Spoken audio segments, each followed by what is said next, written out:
Hi, folks. Pastor Mike Spalding here with my good friend and big brother. I'm Pastor Casper, and we're here together to encourage you to keep listening to Deception Detection Radio, because we're both on this network with our individual shows. Yes, and yes. we're going to be doing some things together as well. Nudge, nudge, say no more. Hey, folks, tune in Deception Detection Radio. Some of the best programming in Christian talk, news, encouragement, and Bible studies. God bless you. God bless.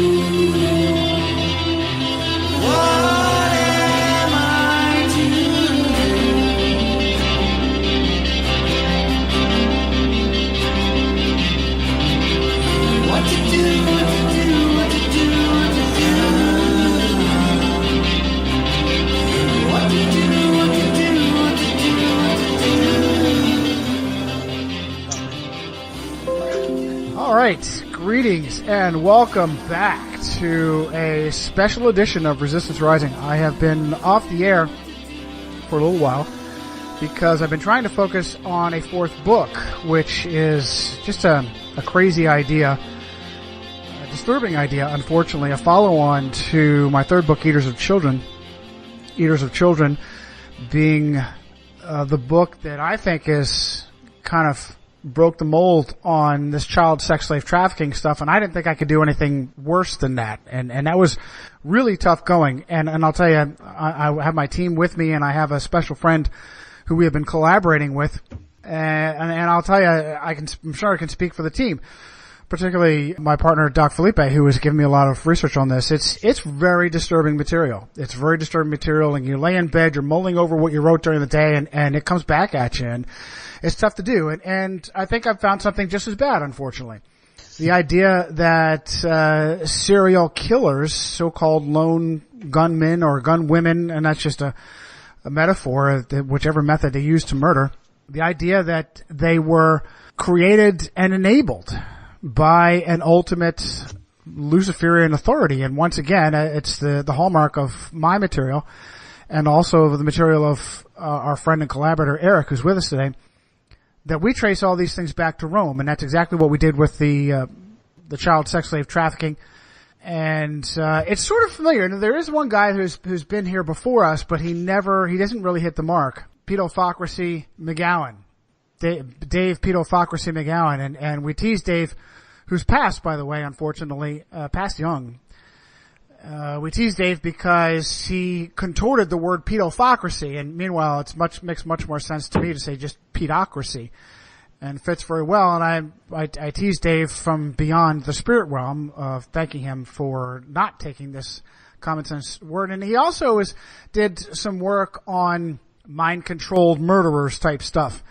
So I'll probably borrow some from him. I do have his book. I'll borrow some from him on this fourth book. But all of this is an apology to the Resistance Rising fans, in that it's been a while since I've done an episode. Well, I have a friend, Kay, of Deception Detection Radio, and her partner Chad, and said, hey, we could love to squeeze you in, do an hour for us, maybe 2 hours per month. And so that kind of encouraged me to come back. And I'll tell you, man, the old podcast stuff, I don't know if I know you guys here in my team are familiar with it. It takes a lot. I mean, unfortunately, I know this sounds crazy. Johnny's a little obsessive compulsive. No. Yeah, I do. No. Yeah, I do. I know that sounds odd, but, I put a lot into it. A lot of extra sound bites and movie clips and song clips and so forth, and make absolutely sure that YouTube completely blocks everything and demonetizes and blocks everything, because it goes up to, I have two venues, Blog Talk Radio and Spreaker. And when it goes up to Spreaker, it comes back down to YouTube. My remaining surviving YouTube channel, the original one, was deleted, of course. So it takes a lot. No exaggeration. It takes about a week to do a single podcast. So guys and gals, flying monkeys. I call my fans flying monkeys. Hey, Johnny, where's your we haven't had podcasts in a while. And so I'm like, yeah, it takes a lot. And there's only one Johnny to go around plus his team. And so I've had to take a little break from it. But I'm going to use this as an opportunity to come back. And there's no want of information, especially with this fantastic team that I have with me. I have the man who sees like a Hawkeye, Clint. I've got my dear partner, Doc Felipe.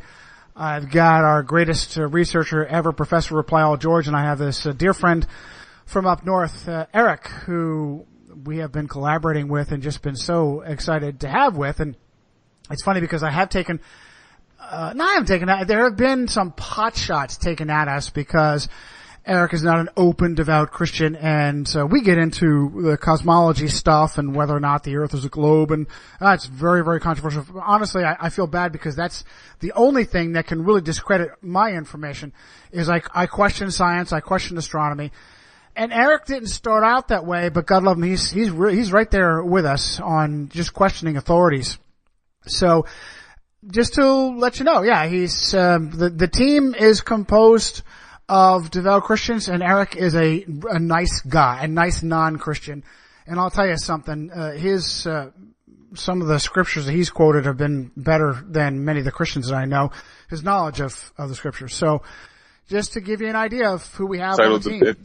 The influence of the blue ray of the sunlight, and he thoroughly, like, scientifically, debunks gravity, shows the fallacies of it, and from your guys, I saw from you guys' research, I saw this from you, Johnny, like over a year ago, but I learned of the Catholic Jesuit connections to the Big Bang Theory, and that it wasn't Einstein's idea. He was kind of just like the front man behind George Lemaitre. Yep. Absolutely had a handler, and you can see that like what science is like it's an extension of like the corporate state. Yeah, and the corporate state is an extension of the church, so it's all tied in together. You're Canadian, is that how you say it? Lemaitre, right? Georges Lemaitre, a French priest, was Jesuit educated, and he may have been a clandestine Jesuit priest, but we're always very, very careful.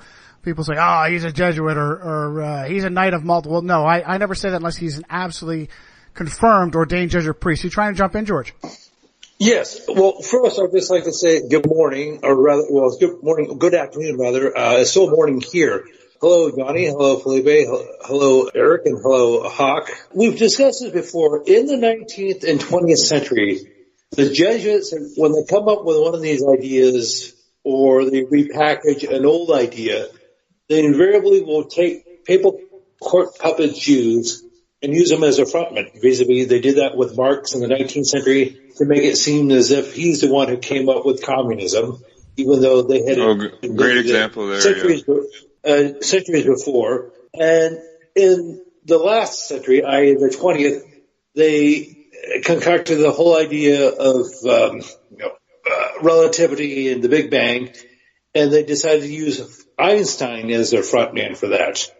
Also, another example of that, and I mentioned this before, is they decided, I believe, that the Jesuits came up with modern psychiatry and psychology, but they used one of their frontmen, Sigmund-Freud, in the 19th and in the 20th century to make it seem as if that he came up with it. Because I mentioned this months ago, Freud got the bulk of it. He went to several schools, one of which was the University of Vienna, which is supposed to, in his time, was a secular school.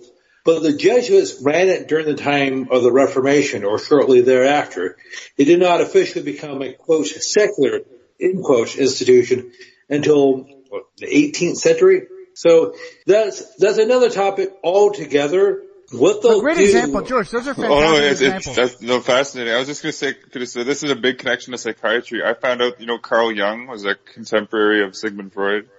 But I found out that Carl-Jung, he's kind of known as like the pioneer of the field of modern psychology. But he was lecturing at Fordham University in 1917. And Carl-Jung actually was employed by the OSS. He was doing psychiatric reports. Like he was trying to he was hired by the OSS to psychoanalyze Hitler. But with Freud though, he has a very influential nephew named Edward Bernays. He wrote a very revealing book in 1928 titled Propaganda. You can find it on the internet. He starts off the book saying that our modern democratic system is controlled by an elite few that mold the minds of the masses. That's literally how he started off the book. But Bernays was actually employed by the CIA in the coup in 1954 against Arbenz. And Bernays was the guy who made smoking cigarettes kind of an attractable thing. He advertised them as torches of freedom. But Bernays was a CIA man, and I just found this interesting that Bernays, Freud's nephew, was even hired by the American Liberty League via the Knight of Malta, Knight of St. Gregory, John J. Raskeb, of the financier of the DuPont Corporation and General Motors. It's very similar to Aleister Crowley working for MI5. Yes, actually, I just recently come across that information, but that didn't surprise me that Aleister Crowley was an MI6 agent. I think he was. I think in his case, I think he was sent in possibly. I think there were some organizations in England at the time. These are more esoteric organizations, kind of theosophic organizations. But I think Crowley was sent in. I think he had many purposes, but I think one of them was to infiltrate some of these esoteric spiritual organizations. I found a lot of connections to so-called intelligence, and that's because as you look into this stuff, you find out that wars, particularly modern wars, contemporary wars, are unnecessary and contrived. And the corner of this war making and war profiteering starts with so-called intelligence. Quotes, unquotes, and quotes. You rely on intelligence agencies to tell you who your enemies are, and you trust them because they're completely black. They have black budgets, they have no accountability. They can do whatever they want to. And so I have found a lot of very disturbing connections to trafficking, human trafficking, child trafficking, drug trafficking with intelligence agencies, particularly the CIA, which was founded by a Knight of Malta Roman Catholic, often run by Roman Catholics at the director level, MI6, even the Mossad. So, and I also want to give a disclaimer, a caveat to George. We all do this on the team all the time because we're so familiar with it. George said papal court Jew. Well, that sounds kind of harsh, George. What you mean actually is, he's summarizing the idea that, look, once you get into these topics, it takes all of about 3 or 4 seconds before someone jumps in and blames Jews. Whether they believe that or they're doing it as part of an agenda, it is absolutely a very, very powerful distraction. And there is, the nation of Israel and the Jewish people are the easiest way to inflame emotions passionately for or passionately against. And it is, just like I said, it's a very powerful method of distraction because once you inflame those emotions, people disconnect their ability to think logically. Absolutely, and just a great source for this, what you just mentioned, is David Kurtzer's book, The Popes Against the Jews. It was published in 2001, but David Kurtzer, I think he was a Jewish author himself, but the book is based off of archival research. He got access to the archives of the Jesuits' Vita Catholica magazine, and he shows conclusively in the book that the Jesuits actually created the modern anti-Semitic wave. It originated in 1850, but he gives the history in that book too of the Catholic Church's persecution against the Jews going way back. It's a big, important bull was in 1555 called Cunis Unus Absurdum. And it banned it made the Jews into slaves. The Jews actually had to wear yellow uniforms to identify themselves. That hey, I'm a slave. This is my slave suit. But that's just a very good scholarly book that shows that the modern anti-Semitic movement. David Kurtzer actually shows that when Adolf Hitler and Mussolini were enacting their racial anti-Semitism laws, he shows that the church was putting this hatred into the people's minds subconsciously. So it was easier for the tyrants, Mussolini and Hitler. Mussolini, if people don't remember this, Pope Pius XI called Mussolini the divine man sent from Providence. Mussolini himself was also a Knight of Malta and had the Jesuit confessor Taci Venturi, S.J., Father Taci Venturi, S.J. But when these dictators decided to go, to enact their racial laws, the people kind of had already been conditioned for 60 years prior with all this hatred against the Jews. Another great source on that is Emanuel Josephson. I think he was also Jewish, very outstanding writer who traced all this anti-Semitism back to the papacy. And when we summarize and say papal court Jews, what we mean is that the papacy actively seeks out those who are Jewish to be the names and faces of the skullduggery, who willingly become targets. And so it really is shocking for us to know that this is the same entity that through the Inquisition tortured often to death, or even more often tortured out of their faith, their kindred and their... Oh, absolutely. And there are pictures online, just for the viewers who haven't seen this, they can go on Google and just type in, just on Google Images, photos of the Roman Inquisition. And you can see the level of barbarity. You can see people getting stretched out on the rack. You can see all the most, despotic, forms of torture. There's quite a few images on the net if you just type in, Roman Inquisition, and you'll see, and the more you study the Roman Catholic Church, you become aware that the Inquisition has never ended. What has happened in 1960 was essentially just a Trojan horse, or a smokescreen, if you will. It became the Congregation for the Doctrine of the Faith, and a former Pope, Cardinal Ratzinger, absolutely, yes, was the prefect for the Congregation for the Doctrine of the Faith. That was his position, but that was before he became Pope, right? He was the head of the Inquisition. That's right, just before. I was just, there is a long history of, hatred against Jews from the papacy, right? Since, 1311, the Roman Catholic, Council of Vienna, forbade all intercourse between Christians and Jews. Then there was another council 2 years later, the Council of Zamora, 1313, that ruled that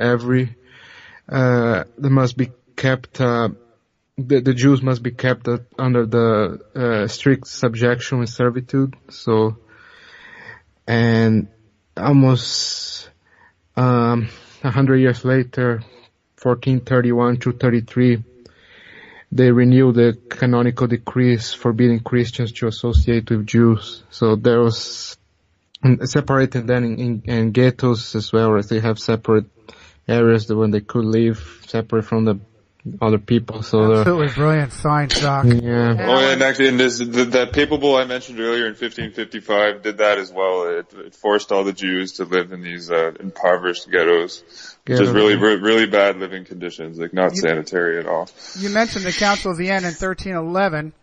And just 4 years prior to that was what happened on Black Friday, the 13th. Unlucky Friday, the suppression of the Templars by Philippe le Bel, Philip IV of France. Right. And it's my contention that ever since the suppression of the Templars, where Templars were hunted down, they were recognized, they were used their names and their faces to be hunted down. Ever since then, that the papacy in particular realized that they needed middlemen and scapegoats for their machinations and their skullduggery. And I think that's a great starting point for where this all occurred. And I'd love to throw in George Soros as the epitome of evil, particularly on the so-called right, so-called conservatives, Fox News watchers. And yet George Soros was a Nazi collaborator. He and his father helped collect property from Jews who were arrested and imprisoned in concentration camps, and he told CBS 60 Minutes, that it was the happiest time of his life. So it's all contrived. I also want to throw in, and by the way, Hawk, I want to get you in on false flags if we can, because that's constantly in the news. I was out today and saw, I don't watch television at home. It's too upsetting, too aggravating, but I was out today, and boy, it's all over the news, and there was trick-or-treaters got shot and a gun scare and blah, blah, blah.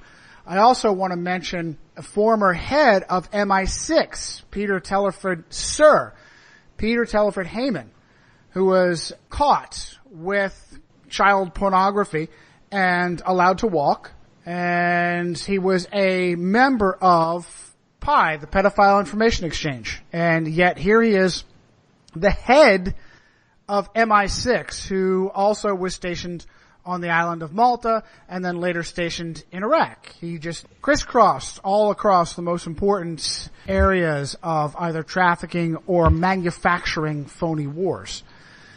So, we like to tease George and say it, and for no segue, we're going to yank into a new direction. How about first, just the example of, to summarize what we've been talking about, how about just the Georges Lemaitre and the Einstein connection of Einstein being the face of what we understand. Wearing women's shoes? And what we understand as modern science, the science that nobody could intelligently understand.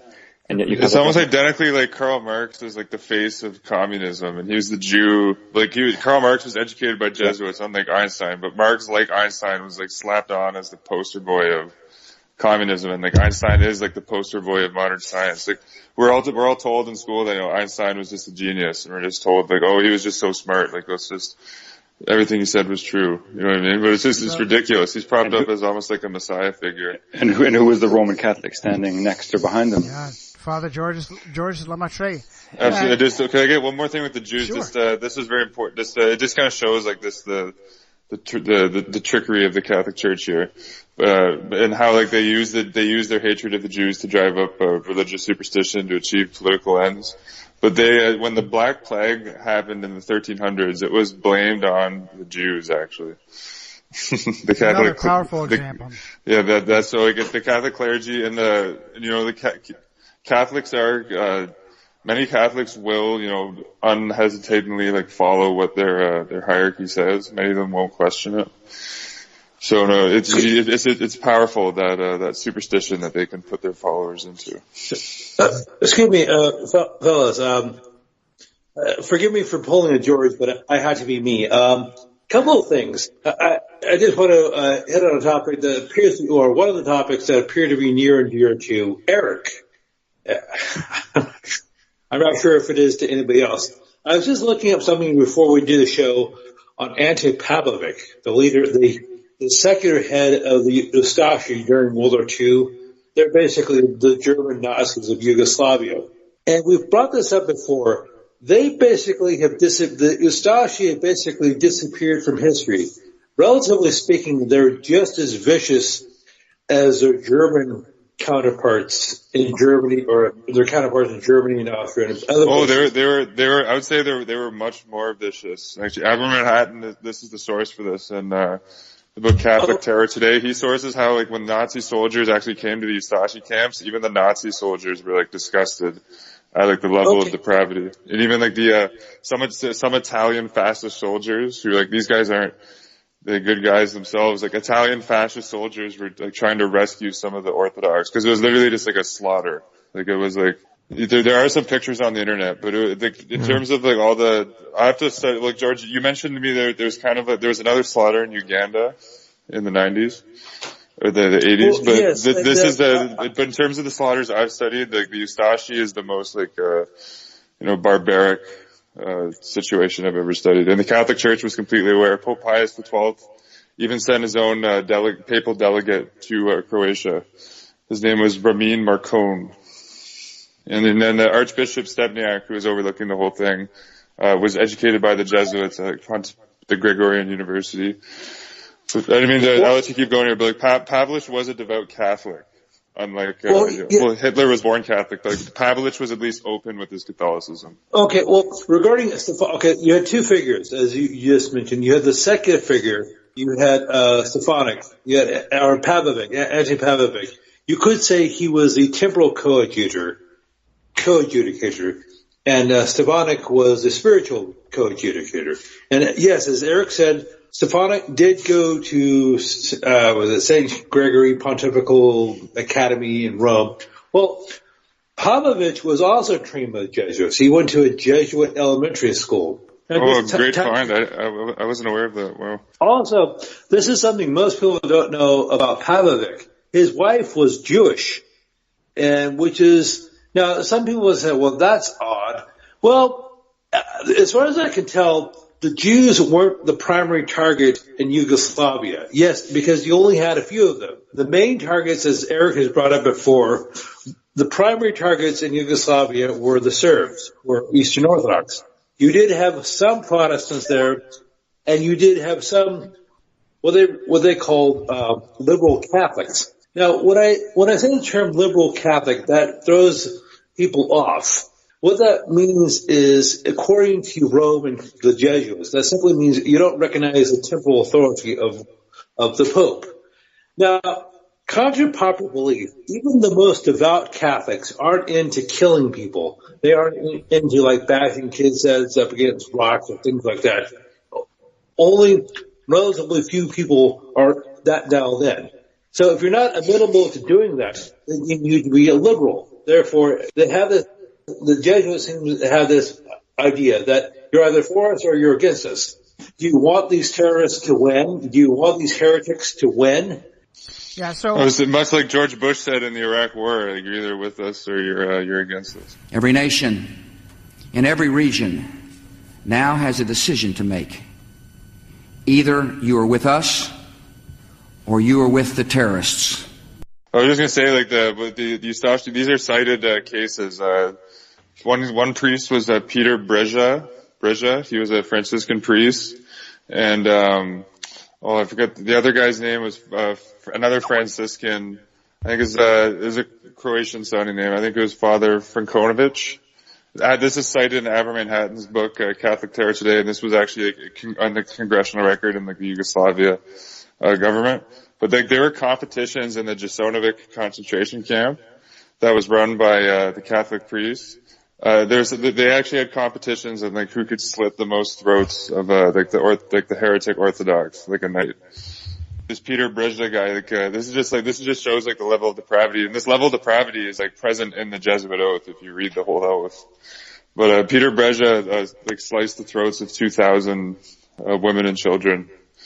And in one night, that's an historical fact. But I'm saying that was in 1940s. People think, those days of the Inquisition are over. They're not. They're not. That was in the 20th century.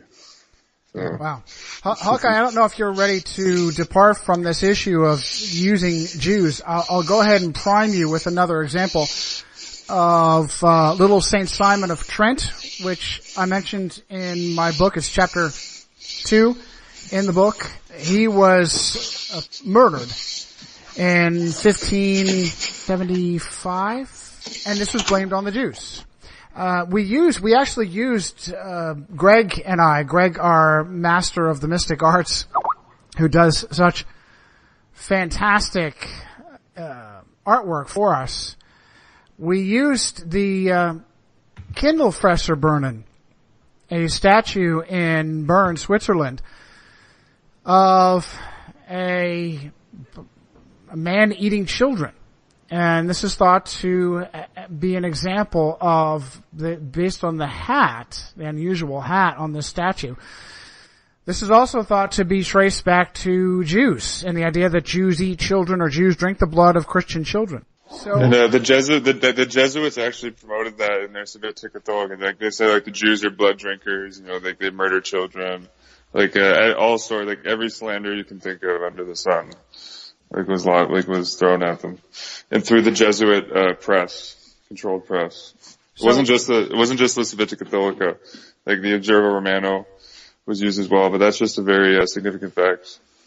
And what's disturbing is that, Eric, there's just no cessation of Jews who mind being used by the papacy for evil machinations or just corruption. We often cite Hollywood as an example, and a great example of that is the Rothschilds. That whole family, they literally lick the feet of the papacy. They're known as the official guardians of the papal treasure. If you type in who rules the world from behind the scenes, what names do you come up with? Rothschild and Rockefeller and maybe DuPont.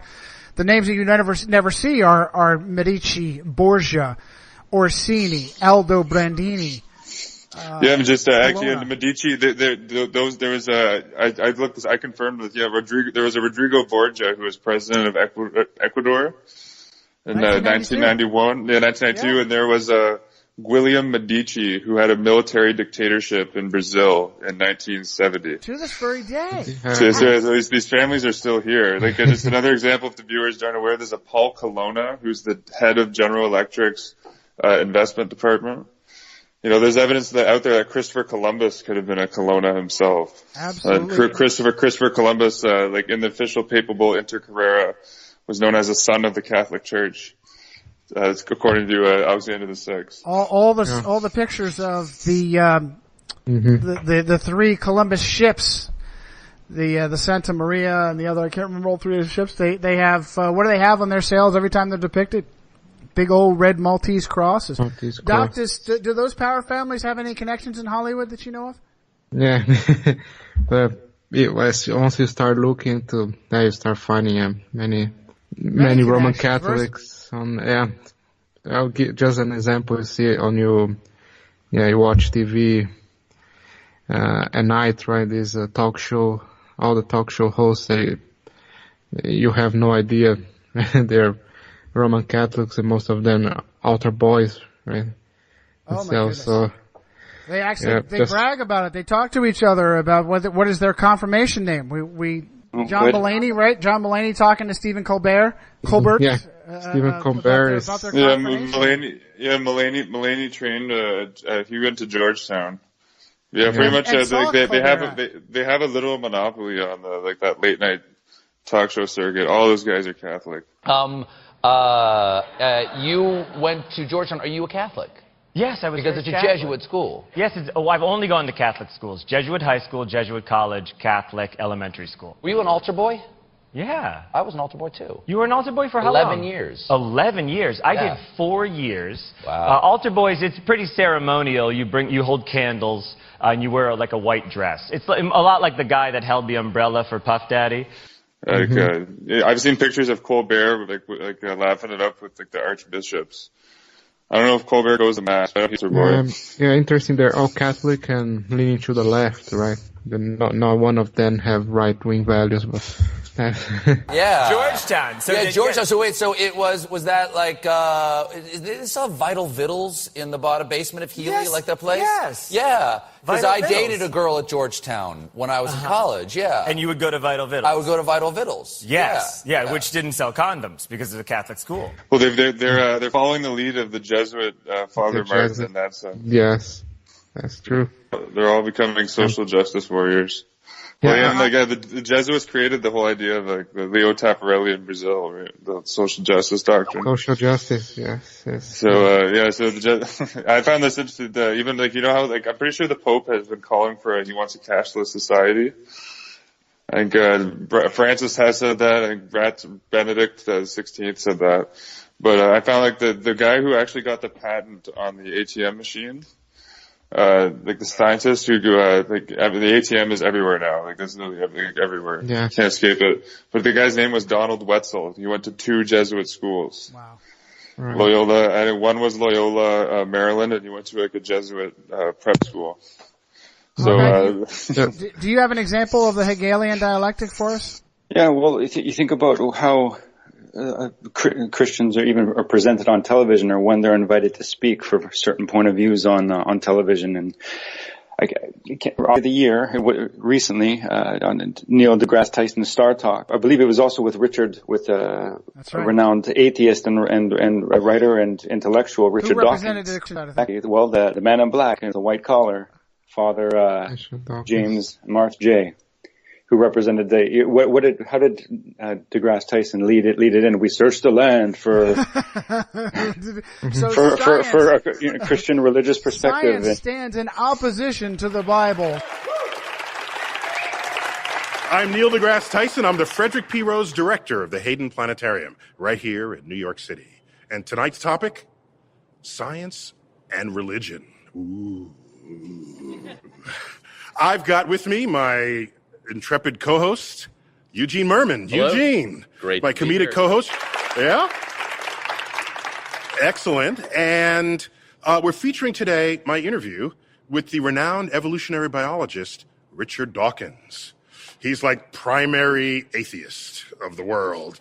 And so if you're going to talk about science and religion, you need people like that to find out where are they thinking, where are they taking us, what's it all about. But we couldn't just feature Richard Dawkins. We need some other views here. And so we combed the landscape. And we found a Jesuit priest. This is the academic order of the Catholic Church. And we have with us Father Martin. Welcome to Star Talk. Thank you very much. All right.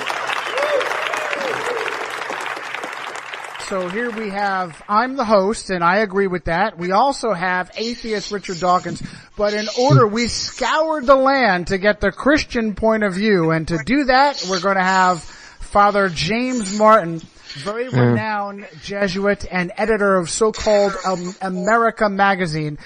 Meanwhile, if Christians and Protestants had any idea what the Jesuit agenda was for the past 500 years to purposefully discredit the Bible, they'd be laughing ruefully, but they have no idea because they have this concept, Doc. The Catholics are Christians, right, Doc? No, Christian. That's the Christians. I was mentioned that Dawkins also was molested by priests in his youth, but he doesn't seem to attack no big deal to him, right? This angle, it's no big deal. Mm-hmm. It's worse to teach creationism in school than That's right. Oh, you didn't know that, Eric? Yeah, Richard Dawkins says it's more abusive to a child to teach them the Bible than it is to allow a priest to sexually abuse them. That's Richard Dawkins. Mm-hmm. Well, I know his job. He's being used to push like the Darwinist evolution, paradigm down people's throats. Absolutely. That situation you guys just were talking about with Dawkins, Degrassi, and James Martin sounds to me a bit like what Bertrand Russell did in like the 40s. Bertrand Russell was known as kind of like he's more of a philosopher than a scientist, but he did contribute to scientific literature. I think he wrote a book called The Impact on Science and Society, where he actually says we're going to make the kids so stupid via social engineering that they think that like the snow is black outside. The white snow is black. That's how dumb Bertrand Russell said the social engineering. And that's exactly what John Calvin said about the Nicholas Copernicus claiming the Earth was a globe. That's exactly what John Calvin said. And with the Russell saying that white is black quote, though, that reminded me of Ignatius Loyola saying we're going to make white black. And black, white, the church hierarchy pronounces it. And Russell, he actually debated a Jesuit, there was a kind of a big public setting at the time. But the Jesuit that debated Bertrand Russell's name was Frederick Copleston, S.J. Good job. Stand by, Doc and George. Go ahead, Doc, real quick. No, Eric already mentioned, if whatever the Pope says is true, that's what I'm going to believe it's true, right? It says black is white, so that's how we'll believe it. So. We're talking about our government here. No, we're talking about a crime, Bill, pure and simple. Y'all gotta start thinking on a different level like the CIA does. Now we're through the looking glass here, people.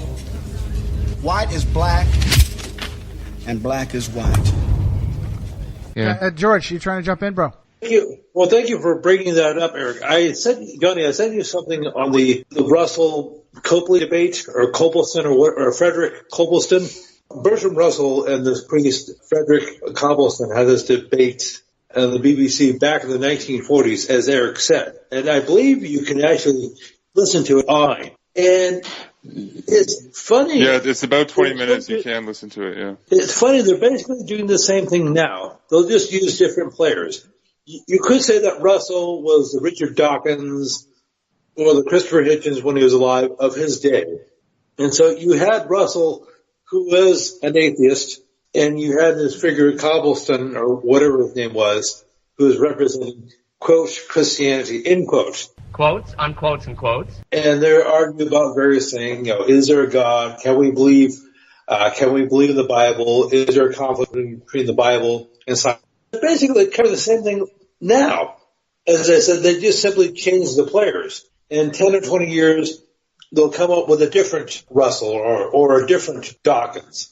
And now you could say that James Martin is the Copleston of today. And of course, down the road, they'll come up with in a generation, they'll come up with a new James Martin. Absolutely. And I predict they're gonna come up with a bunch of new, like pseudo theories trying to tie gravity and quantum mechanics. It's going to get, interesting. But you guys, both Eric and Hawkeye, you guys already mentioned this very brilliantly. This is so important to us. This is why we do what we do, is we encourage people to be responsible for themselves. Don't trust anyone. Don't trust politicians. Don't trust journalists. Don't trust astronomers. Don't trust so-called scientists. They don't even obey their own disciplines. Ask questions. Don't trust what they're telling you. Well, think about this. Where was the scientific community on 9/11 to debunk, the official, to show that, there's no way that planes could have, knocked it? Where was the scientific community to show that, hey, this even, violates Newton's laws of motion? Absolutely ridiculous. Two civilian airliners can pancake 3 massive skyscrapers into their own footprints. Absolutely. So in that case, the lack of response from the scientific community shows that there isn't corruption. really a scientific community. Absolutely it's corrupt. its own. I've only seen one university that's had the to question the official narrative. It was done, I think, by the University of Alaska, and the whole presentation, the guy was spending half the time saying, I'm not saying any conspiracy theories here. Don't worry. I'm just, what I mean? This is not science. Go ahead, Hawkeye. And the fact that narrative still stands, and that also that many people still don't know that a third building fell that day later on in the evening. Now, more on the latest building collapse in New York. You might have heard a few moments ago I was talking about the Salomon Brothers building collapsing. And indeed it has. Apparently that's only a few hundred yards away from where the World Trade Center towers were. And it seems that this was not a result of a new attack. It was because the building had been weakened. One thing I did want to touch upon while we're still close to it was this idea of whether Jungian archetypal imagery, and when it's come up before, where my parents' generation, so born in the 30s, 40s, 50s, 60s, they see the white lab coat on the doctor and they see a godlike figure. And then when you see a person on in person on television, or in black garments, a black jacket, very trim, very, very tight, very chic looking outfit with a white collar, you automatically you think of this authoritative, little g godlike figure who is a representative of God. So right. People are inclined to listen and also in some ways obey. And you hear them speak in Latin, and you just disconnect your brain, right? Whether it's if these people though were to read some of the quotes of the Catholic priests during the Ustaše massacres, their contempt for the mystique of the collar will go away, and I think people would be horrified that so-called men of God could act in such disgusting ways. Any more than when they found 800 infant bodies in Ireland. Absolutely, yeah, that was recent, yeah. And there's this year actually. The viewers can find the story at BuzzFeed News. I think the title of it was children here were, I forget the title, but BuzzFeed News covered a story in Vermont, St. Joseph's Catholic Orphanage. There was lots of child abuse going on there. Many children were actually killed, by nuns. That shows, there's in the story, this is 2018, this came out, this was fresh, 2 months ago. It's disclosed that Catholic nuns are actually hurling children to their death off of the fourth story of the orphanage. Doc, crazy stuff. Doc, you would think that nuns would have the compassion of their gender for women and children, but has that been the case in our research? No, they usually help out the priests. They actually help, and inexplicably, because we don't come across as many as nuns participating in the actual abuse, but that's what they're covering up. Yeah, you see what the Hawk mentioned, the people see others as so respectful, right? And especially the priesthood, right? The Catholic Church, they abuse this figure that they portray, right? Because they're supposed to be messengers of God, or be Christ on earth, and then they come to this children. Usually they don't have, for broken homes or poor, meanwhile, live in a poor environment, and then they use this trust and then to abuse them. one of the most despicable things you can. Oh, it's such a cult. It's such a cult-like trust that's developed between the priest and the Catholic. Like the Catholic has to like, he's not allowed to, like, it gets to the level like where popes have done this. Like they'll say, hey, if you don't vote for like my political candidate, like you're excommunicated from the church. And you see how it can be completely used for unspiritual ends, which it is like 99.9% of the time. Mm-hmm. Right. Like, it's just another great example of this. Like, you know how like the invasions went in. I think there was in Laredo, Texas. There was a Bishop James Tamayo, who's a Knight of Columbus. In the news clip, you even see a picture of him wearing like a Jesuit IHS robe or robe with IHS on it. But James Tamayo in the clip, he said like it's all about saying, oh, we're just trying to save the souls of these innocent like children of God. We're trying to save the souls of the children of God. Finally tonight, the church here in Laredo is helping thousands of migrants who arrive in the U.S. every single day. Our team has seen their support firsthand. We take you to a vibrant Catholic community where leaders say their first duty is to save souls. Bendito, bendito sea Dios. Just a stone's throw from Mexico, the Cathedral of St. Augustine in Laredo, Texas, beckons the weary with hope of a better life. It is the first structure that one sees when you leave Mexico and into the United States, and how wonderful that it is a holy structure. It is a structure that represents the presence of Christ. James Tamayo is the first bishop to lead this diocese, created in 2000. It stretches 175 miles along the U.S.-Mexico border and serves 222,000 Catholics. Masses are said in English and Spanish. Por mi culpa, por mi culpa, por mi gran culpa. Bishop Tamayo's mission is not to reconcile immigrants with the law. He says it's to help souls. They're overtly breaking the law, Eric. You have clergy, actual clergy, overtly, openly breaking the law and giving aid and comfort to illegal aliens. How is that possible unless there's something to what we're saying, and that ultimately every level, George, from local police chief through mayors, governors, all the way up to Donald Trump, who spent 2 years with the Jesuits at Fordham, that there is a massive conspiracy. As a matter of fact, Donald Trump, George just claimed, he was going to finally put an end to birthright citizenship, which was fabricated by a Catholic Supreme Court justice. And he's going to do that with an executive order. And meanwhile, the Roman Catholic altar boy, who is the current Speaker of the House, who took over from Jesuit-trained Roman Catholic John Boehner, who took over from Jesuit-mentored Roman Catholic on the other side, Nancy Pelosi, Paul Ryan, says there's not going to be any change to the massive inpouring of illegal immigrants, George. Well, I don't have anything to add to that. I will just say one thing. George, I don't have these names memorized. George brought this up to me, but this is relevant to what you were just saying, Johnny. George, who are those 4 governors on the border? Going east to west, in Texas, you have Greg Abbott. In New Mexico, you have Susana Martinez. In Arizona, you have Doug Ducey, who also, I believe, went to Ignatius or Loyola High School in Phoenix. And, of course, our dear friend, Jerry Brown.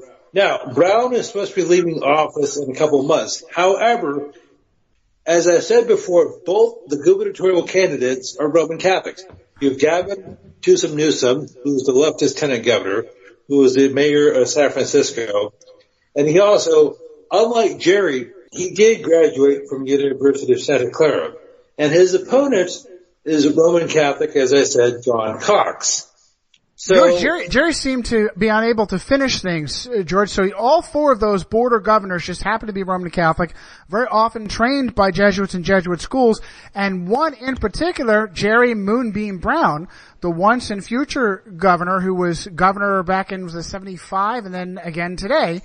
He was a Jesuit seminarian, an almost Jesuit priest, and his dad, of course, was also a governor, right? Yes. Now, having said that, it gets... Now, all the governors going back almost 20 years in California have been Catholics. You had Gray Davis from 1999 to 2003, who was also Jerry's chief of staff back in the 70s. and Davis is a knight of Columbus. Yet Arnold Schwarzenegger from 2003 to 2011, who's allegedly a papal knight of Malta, and his dad was a Nazi. I mean, really was a Nazi. He's from Austria.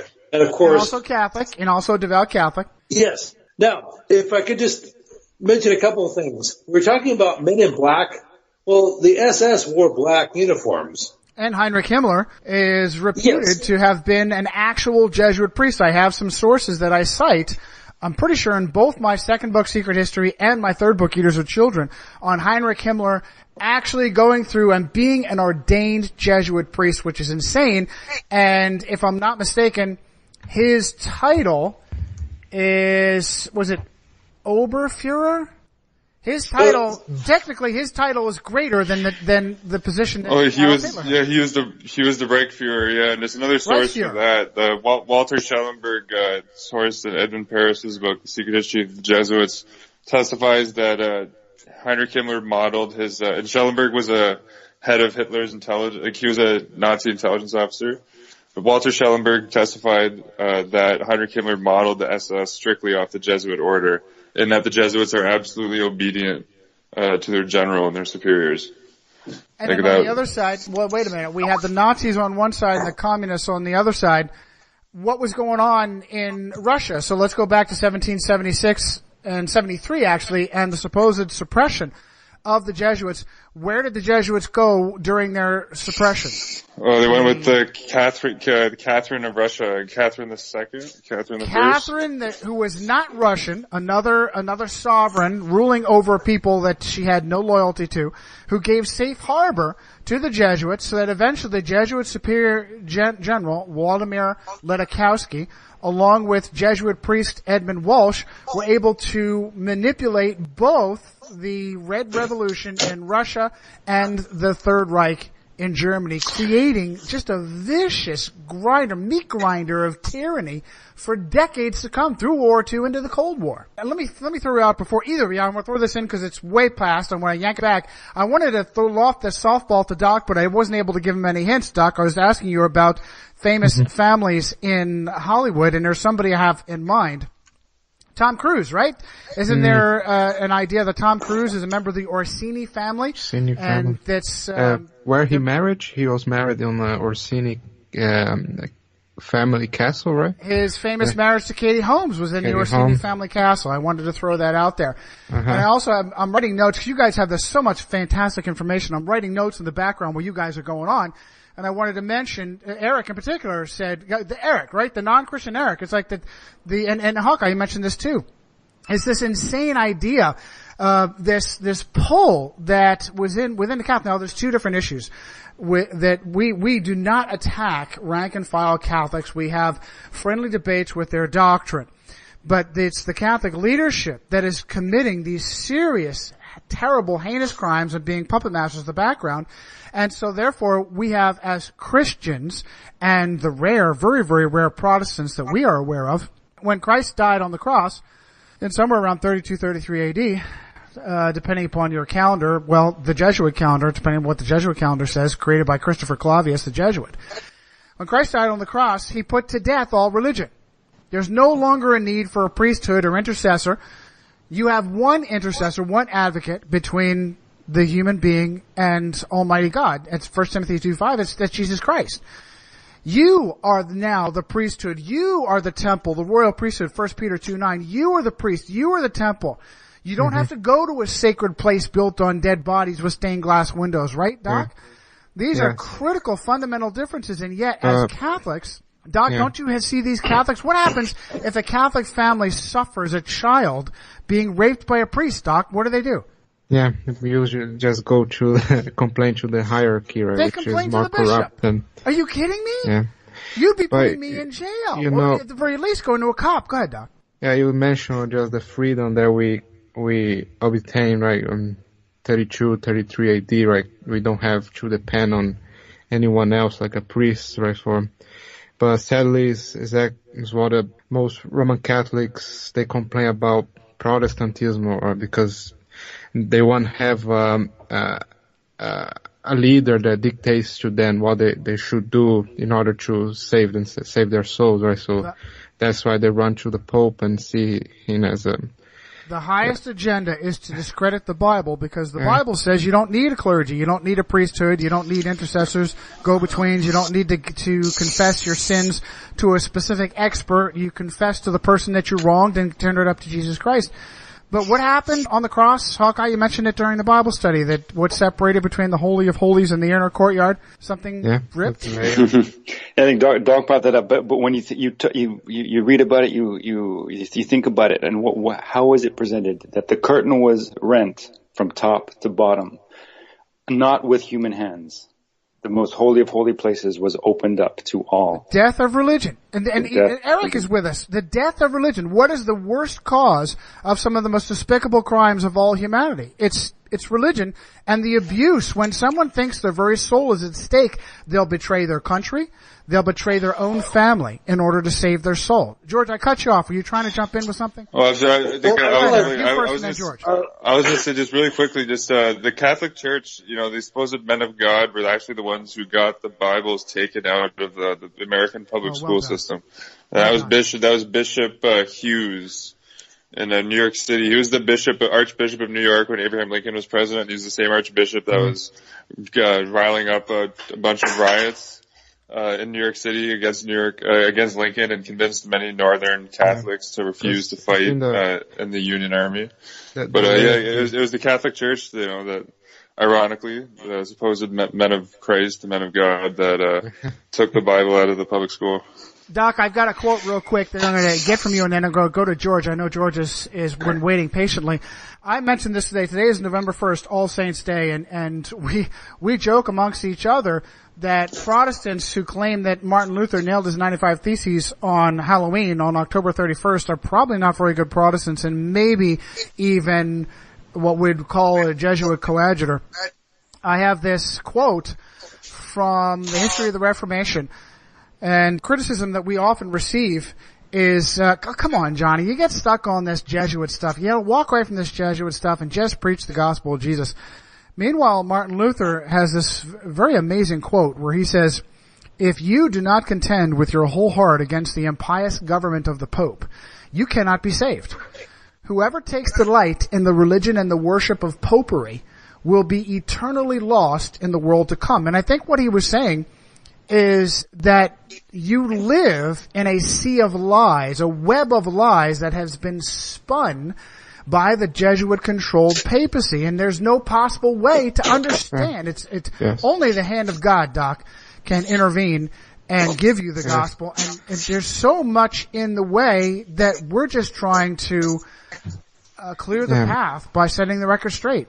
If you really saved the hatred towards the Catholic Church will come to you as naturally, because well, you certainly love the hatred for their actions. See, the visceral, emotional response to this unbelievable.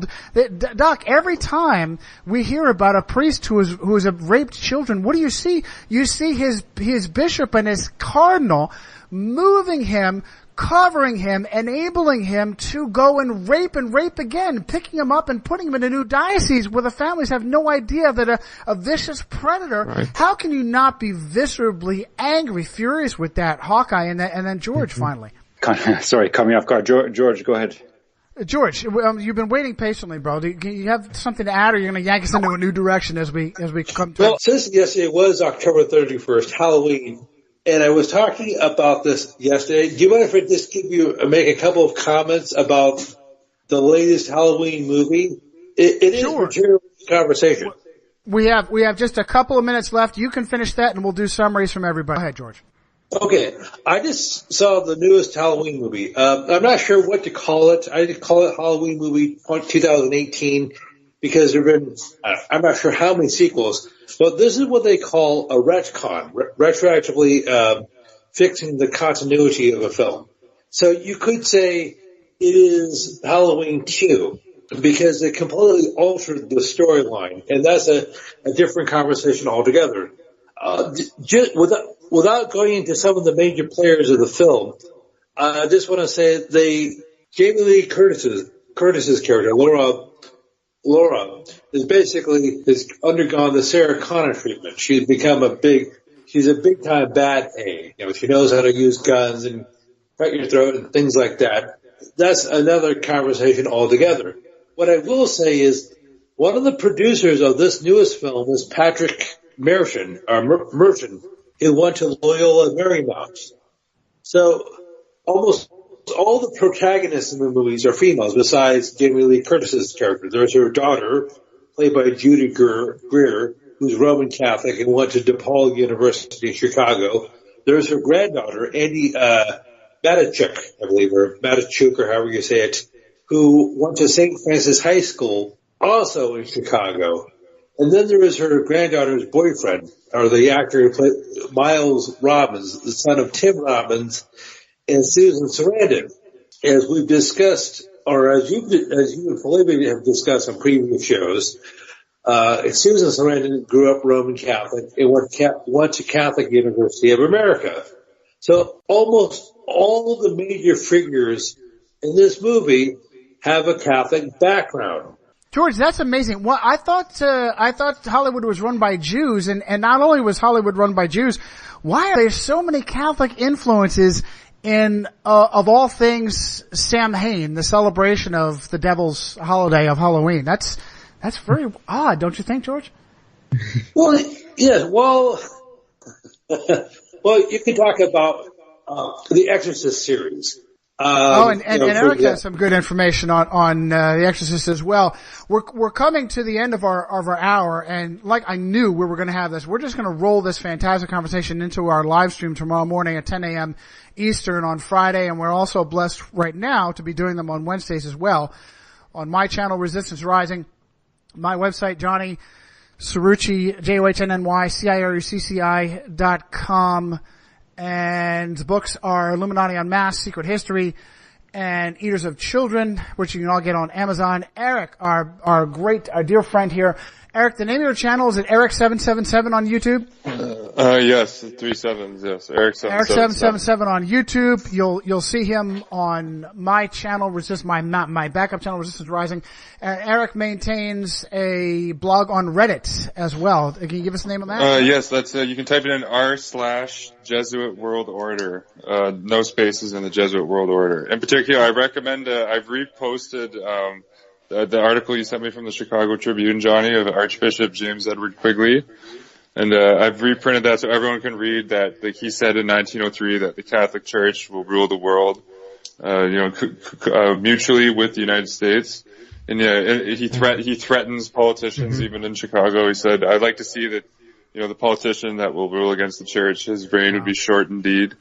And I recently just another reprint, that article you were reading on your channel of the Washington Post with some revealing quotes. Right. I put that on the channel so people, on my page so people can read that. This book is called Hollywood Censor, Joseph I. Breen and the Production Code Administration. And just reading that book, that book is like conclusive proof that the Jews do not control Hollywood. Joseph Breen had a brother that was a Jesuit. He was educated by the Jesuits himself. He was a Knight of St. Gregory the Great. I found interestingly that Joseph Breen, his nickname was like Mad Dog Joe, which I thought was kind of funny. Wow. But he actually wrote he had a pseudonym for the Jesuit America magazine that he was writing under the name Eugene Ware in the 30s, and he was putting about a bunch of anti-Semitism in the Jesuit America magazine. No different than Father Charles Coughlin, the radio priest in the 30s. Who absolutely was, no different. And actually, I found through the Will Hayes memoirs that Charles Coughlin was close with Will Hayes, and Charles Coughlin was working with the motion the MPDDA. And supposed right-wing fascist Charles Coughlin was the mentor to far-left Tom Hayden and Hayden's family. And just the time that Charles Coughlin started preaching fascism right around when the Smedley Butler revelations came out, which I think is significant in itself. I think that was kind of like the spiritual preaching, the spiritual side of the fascist agenda when you saw the American Legion. And that whole business plot conspiracy was the temporal side of it, and Coughlin was the spiritual side of it. Another really good book. I have a physical copy of this. I found it for $6 on Amazon. I know like on archive.org sometimes, I think this is a borrow-only book, but the Jesuit Daniel Aloysius Lord wrote an autobiography. He's a Jesuit that's credited with actually writing the Hollywood production code. He says in the autobiography that the code was solely written by me. and he says that like the code was written, like they actually called it the Hayes Code, and he explains why, because they wanted to mask the reality that the code was written by a Jesuit. Right. And there's some really interesting, but the title of that autobiography, if the viewers want to try to seek it out, is called Played by the Ear, the autobiography of Daniel A. Lord. Published in 1956, I think. Outstanding work. If anybody loves, as I do, Hawkeye or George, guess what? This is the only place you're going to get them in their material. But our beloved Doc Felipe has his own YouTube channel that's where we're doing Bible studies on. Do I dare list that, Doc? Do we want to call attention, or do we want it to be underground? Yeah, the more the merrier. Come on, Doc. Come on, Doc. All right. Well, we'll leave it up because Hawkeye is a fantastic administrator and is on those trolls right away. And unfortunately, we still get trolls even for our Bible studies. His channel is the Full Huckleberry, or in Doc's parlance, Full Huckleberry. Right. You said it better. The trolls come. The trolls come when you're hitting the. When you're over the target, right? Yeah, when you're hitting the heart of the beast. One last thing I should have. Sure. I wanted to mention this before. This is mentioned in the book I sourced earlier, Joseph I. Breen and the Hollywood censor, Joseph I. Breen and the Hollywood Production Code Administration. But the Chicago Eucharistic Congress in 1926 was like kind of like the first alliance between like the higher echelon Catholic hierarchy in Hollywood. The Jesuit educated Joe Breen like worked with the Fox Corporation, with like the Jesuit Daniel Aloysius Lord and the Archbishop of Chicago, Mundelein, to like put on the performance. They had like a huge Catholic, it was essentially like a massive pilgrimage in Chicago at Soldier Field, which was owned at that time by the Jesuit trained George Papa Bear Hollis. And the Virginia McCaskey, who has owned the team for like 60 years now, is like a Catholic. And who did we say was it Christopher O'Brien that founded the Chicago Cardinals? The Cardinals were founded even before the Bears. We found O'Brien was he had Jesuit Catholic ties as well. Right. And I just thought that was interesting that it's not a coincidence that they chose Chicago as the city to have that Eucharistic Congress right after James Edward Quigley said that Archbishop thoroughly owned by the Catholic Church, as all the major cities. Guys, what a fantastic job.